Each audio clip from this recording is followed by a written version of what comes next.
السلام عليكم، ازيكم؟ عاملين ايه واخباركم ايه؟ يا رب تكونوا دايما بخير. ناس كتير عندها الزينه دي، وطبعا من الشمس ومن عوامل الجو وكده فبتبوظ. فطبعا هي فيها زي ما احنا شايفين، فيها الفانوس وفيها النجمه والهلال، شكلها جميل، بس طبعا هي باظ.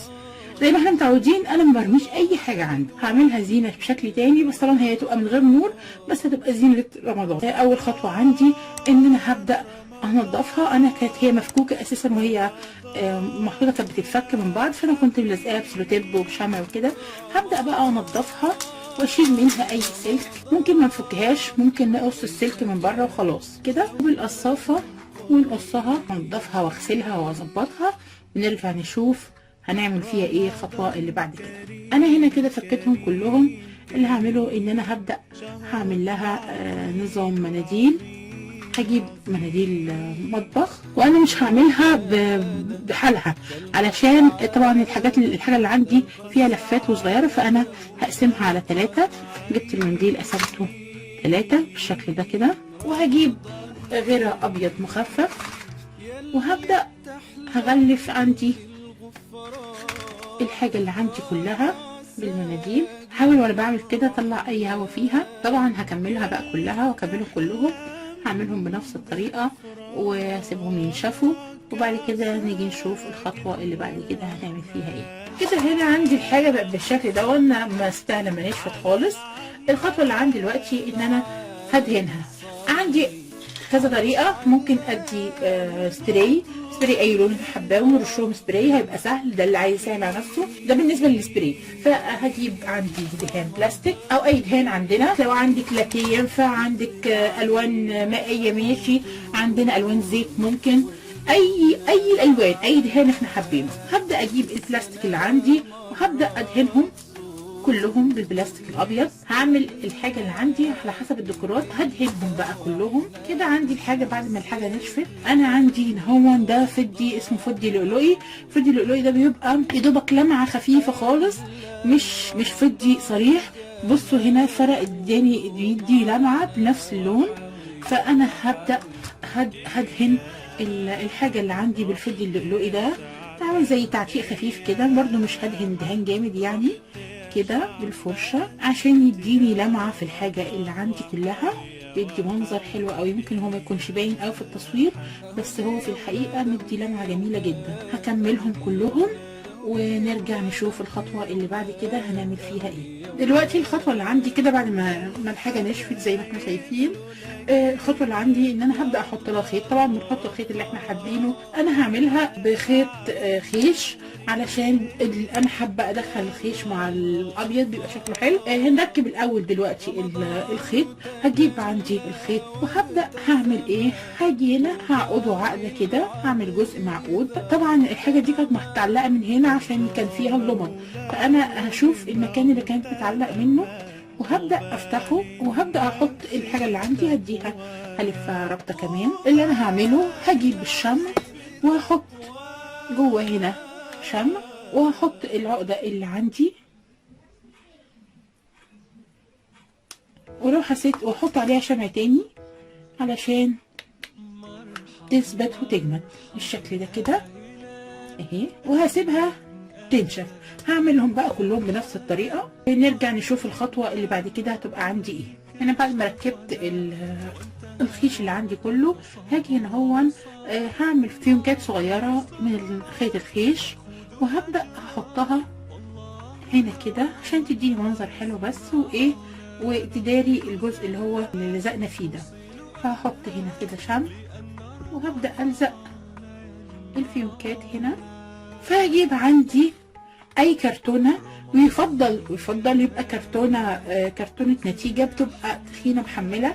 اللي هعمله دلوقتي ان انا هاخد كذا خيط جنب بعض، علشان المساحه عندي اغطي اكبر مساحه من الطوق اللي عندي مره واحده. طبعا انا فكيت الخيش، اخد مني وقت شويه بس هيوفر معايا كتير. هاجي هنا هون كده وهبدا هلف الخيش اللي عندي. فانا هعمله كتير جنب بعضه علشان يعمل معايا، ما اقعدش اعمل حبه صغيرين في حبه صغيرين، مش هيكسوا معايا بسهوله وهياخد مني وقت ومجهود. وهبدا الفه بقى كده بالشكل ده هحط شمع في الجزء اللي في الاول، وهبدأ بقى الف الخيط اللي عندي كله، افرده والفه بالشكل ده كده، شايفين كده.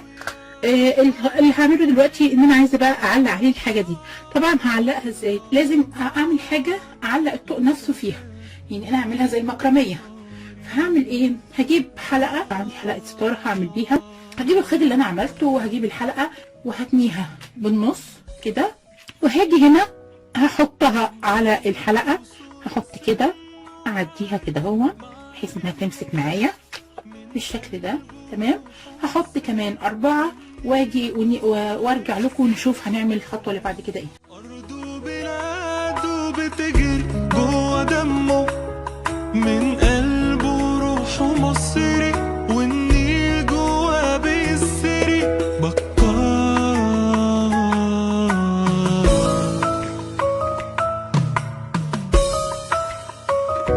لما تلاقي نجوم السما مليانة إيمان، واما تلاقي الخير والحب في كل مكان، واما تلاقي هلال نور في السما فرحان، يبقى بعود رجوعك لينا يا رمضان.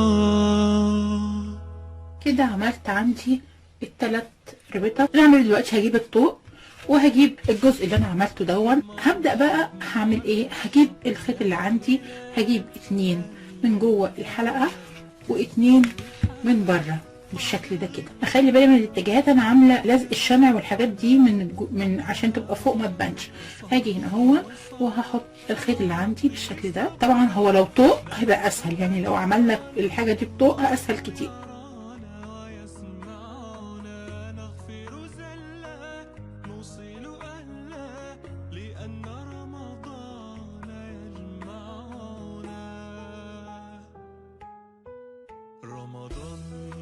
بعد ما عملتها بقت كده اهي بالشكل ده. اللي انا هعمله دلوقتي ان انا هبدا بقى اعلق الحاجه اللي عندي. انا هعلقهم عشوائي خالص، واحده طويله وواحده قصيره، مش هعمل لهم اي ترتيب.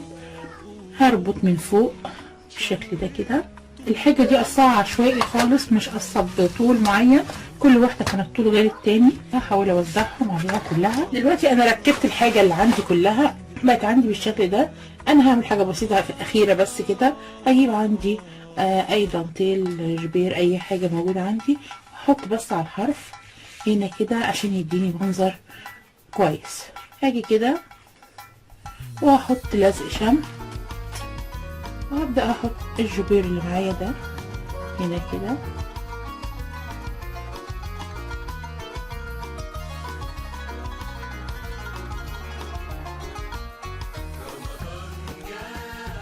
عندي بالشكل ده. نبدأ بقى هنحطها مكانها ونشوف شكلها ايه. انا كده خلصتها، علقها ونشوف شكلها ايه. ده هنا كده ده الشكل النهائي بتاعها، بقت شكلها بالمنظر دون. طبعا شكلها جميل جدا. احنا ممكن نحط في النص فانوس او ممكن نحط اضاءة. 5 years later.